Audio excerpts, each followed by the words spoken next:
Alright, check this out. You guys are back on the Hater World and I'm Blue Devil. What we got going on today is a video of the podcast Back on Fig, where Smack is retelling a story of when he got lit up. This sort of reminded me of a story of my own. But before we get into this video, if you guys are new to the Hater World, make sure you go over, hit the subscribe button, hit the bell, like the video, and most importantly, leave me a comment down below and let me know if you like what I'm doing or whether you don't. And salute to all my day ones. You guys already know, nothing but love. But check this out, I'm still under the weather. You can hear me, I sound pretty bad, but I still want to give you guys some content. Now check this out, I do have an announcement.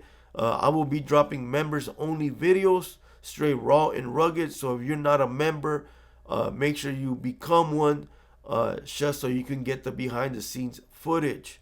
And different type of content that is not going to be on the main page. And also, if you don't follow me on Instagram, make sure you do so at TheHaterWorld. So check this out. I was watching this video and it reminded me of a story of when some fools lit me up. So we're going to watch about a minute of this podcast, and then I'm going to give you guys my quick little Southside story. So with no further ado, let's get you guys a Southsider's reaction. Hey, Q, I was catching Q, you know this. I was catching fades. Q, quit playing, bro. Q. How many fades we caught at 7 years old at 52nd Elementary? Let's just keep it clean. Y'all niggas was catching fades at 7. Was we? Nigga, I got bust on at 52nd Elementary, nigga. By some grown ass man. Going on? Listen, Nick, my nigga Nick that stay next door to me. Q know I'm talking about. Nick was outside the gate. Traffic and Floyd and Trayvon and them. That's Traffic and them big brother. He was in the gate. He said, Nick, hit the gate. They wasn't shooting at y'all, though. They was shooting at everybody else, right? Bro, I don't think they were shooting at Smack at 7 when he was 7 years old. Maybe they were shooting at somebody that was around him, but not directly at them. Even though there is kids that are put on at a very early age, you're talking about 8, 9, even 7. You know, they're molded into becoming everything that's around them, which is a fucking sad thing. No kid should be exposed to gang activity. You know, every kid should be able to have the option to live a normal life until themselves can think and figure out what they want to do with their life. You know, there is some fucked up parents out there, and there's just a disgrace. You know, I would never want any people that I know, whether they're kids, nephews, brothers, my own kids, to be exposed to a gang life at the age of 7. You know, that is just fucking bullshit. But let's keep going.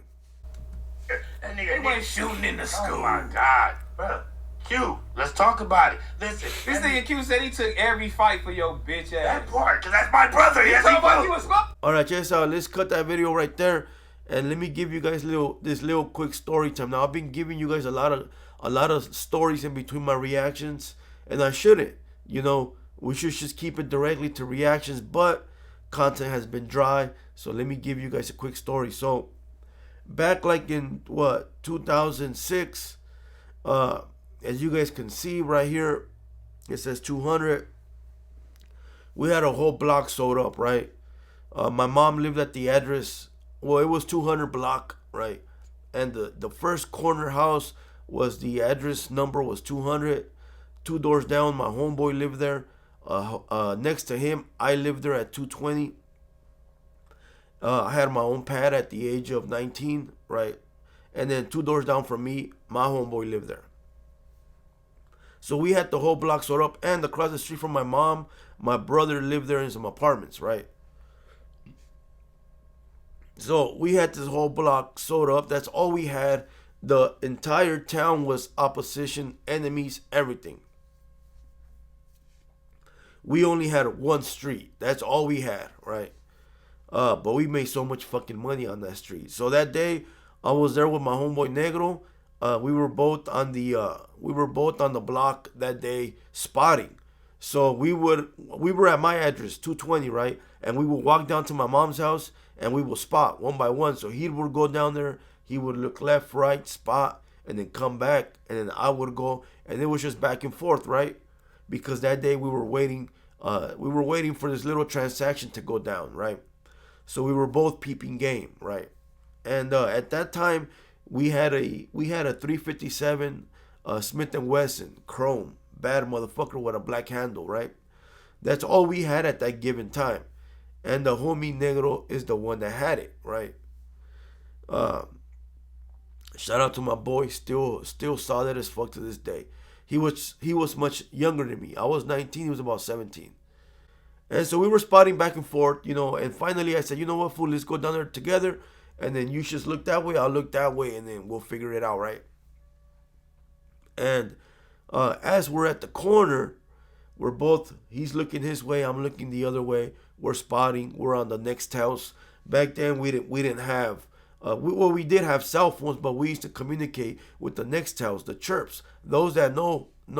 We used to buy these phones at the gas station, ready to go with a 30-day service on them, and you would chirp people, right, like walkie-talkies, and we were both spotting, and while he's looking behind me, I'm looking forward, and I'm chirping with somebody, right, bam, bam, bam, and all of a sudden I see this dude come from around the corner.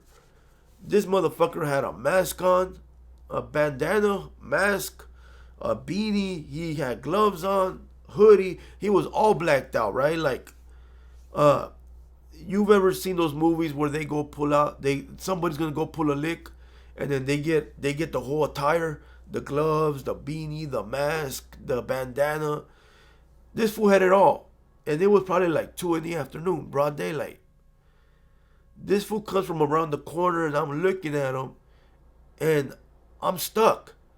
But I'm stuck not because I'm afraid. I'm stuck because I'm looking at this bozo like, what the fuck is this guy doing at 2 in the afternoon with a mask on and a beanie and gloves? Fucking 110 degrees outside. Hot as fuck, right? And this motherfucker pulls out a heat and goes like this, right? And I'm looking at him like, what the fuck is going on, right? Even though I know what time it is, I'm just looking at him like, fool, you really gonna blast me in the middle of the day, right? So he's standing across the street from my mom's house. I'm on the sidewalk in front of my mom's house. And my homeboy Negro still don't know what's going on because he's looking the other way, right? And all of a sudden, this fool starts letting off, right? He starts letting off. Tas, tas, tas, tas. And I grab the homie Negro and I drag and I throw him to the floor. Bam. And we both end up falling behind the car that was parked on the side of the sidewalk. We both end up falling on the side of the car, right? So this guy is busting at us and we're on this side of the car so he can't hit us, right? And all of a sudden, I start hearing like pellets or BBs bounce off the metal garage doors, right? And I'm thinking, is this fool fucking lighting us up with a BB gun? Or is it a deuce? Because, a 22, it's not loud.